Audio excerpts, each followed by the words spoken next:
बड़ी खबर है मिडिल ईस्ट में जारी। ईरान इजराइल अमेरिका जंग की आग अब बहरीन तक पहुंच रही है।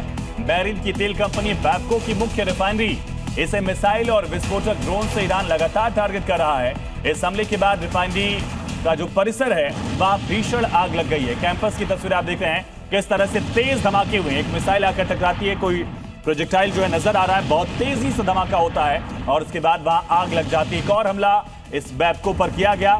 शुरुआती दौर में भी जंग के शुरुआती 5 दिन में भी यहां पर अटैक किया गया था।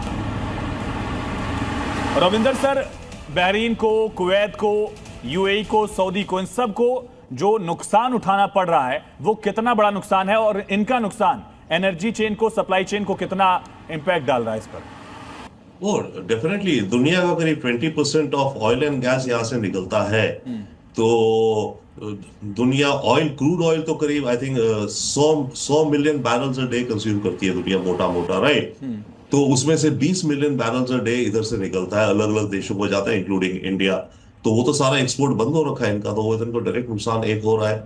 इसके अलावा ये सारे एक्सपोर्ट्स, कतर का जो LNG है, रस लफान जो उनकी फैसिलिटी है, वो कतर की 20% सबसे लार्जेस्ट साइट और रिफाइनरी और शिपिंग है, वो सारा बंद हो गया। उसका अंजाम तो कतर ने कहा है कि वो अगले 3 से 5 साल तक वो लोकेशन बंद रहेगी और उसको दोबारा चालू करने में उन्हें करीब $20 बिलियन लगेंगे।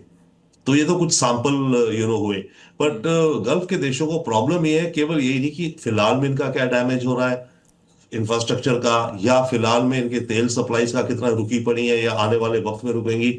सबसे बड़ा इन्हें जो डैमेज हो रहा है वो ये हो रहा है कि इनका फ्यूचर खतरे में पड़ रहा है। फ्यूचर खतरे में इसलिए पड़ रहा है, ये देश अपने को ऑयल के अलावा दूसरी इंडस्ट्रीज में ले जा रहे हैं तेजी से। दुबई जैसे अपने को फाइनेंशियल कैपिटल बना रहा है दुनिया का, trading capital and future technologies का।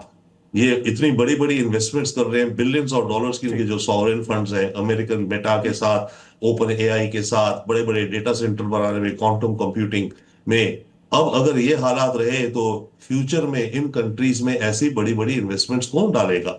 मेटा का बोर्ड थोड़ी अप्रूव करेगा कि हम $10 बिलियन लगाते हैं और किसी ये एक बहुत बड़ा पॉइंट है जिसका जिक्र लगातार किया भी जा रहा है। श्याम सर, क्या ये दबाव नहीं है अमेरिका पर और मिडिल ईस्ट के इन देशों पर जो उनको नुकसान हो रहा है उसका? बिल्कुल, देखिए, सबसे अच्छी बात यह है कि एक बड़ा डिप्लोमेटिक कंटेनमेंट करके पहले दिन से अमेरिका ने इन कंट्री को अपने पहलू में रखा हुआ है। यह बहुत ही आश्चर्य की बात है, लेकिन आश्चर्य की बात इसलिए नहीं है कि इन्हें कुछ बड़ा गिफ्ट मिलना है जो वंस फॉर ऑल होगा। उस हिसाब से अमेरिका ने इस लड़ाई को शुरुआत की और इसके लिए बहुत, आपको मैं बताऊं, अगर मुझे समय कभी मिले तो, सेंटकॉम ने क्या क्या तैयारी की 5 सालों में, कैसे इनको एंगेज किया गया है, इजराइल को कैसे इंटीग्रेट किया गया है मिडिल ईस्ट के साथ, कैसे दोस्ती इन सबों की बनाई गई है, GCC का। सर, अगर कतर का सबसे बड़ा LNG प्लांट, वहां पर अगर मिसाइल हमले हो रहे हैं, बहरीन का सबसे बड़ा अगर रिफाइनरी अंडर अटैक है, सऊदी में अगर इसी तरह से हम देख रहे हैं तो उनको नुकसान तो हो रहा है। उनका मेन काम ही यही टूरिज्म का है, तेल का है और साथ ही सिक्योरिटी का है, सेफ हेवन माना जाता है टैक्स के लिए। गुड बॉय सिंड्रोम के साथ जो ट्रंप है ये कहते हैं कि किसी भी ऐसी फैसिलिटी को अटैक न करना जो बाहर सप्लाई कर रहे हो ईरान के, वो इनवर्ट क्यों मार रहे हैं। पिछली बार भी उन्होंने कहा था, साउथ पार्स पे अटैक जब इजराइल ने किया था पिछली लड़ाई में, तो उन्होंने चुन के मारा था। तो इस बार भी वही कर रहे हैं और ये डाइवर्सिफाई कर रहा है ये करके। जी बहुत शुक्रिया आप दोनों का तमाम जानकारी हमारे दर्शकों तक पहुंचाने के लिए। तो जंग की तस्वीर 37वें दिन बिल्कुल पलटी हुई नजर आ रही है।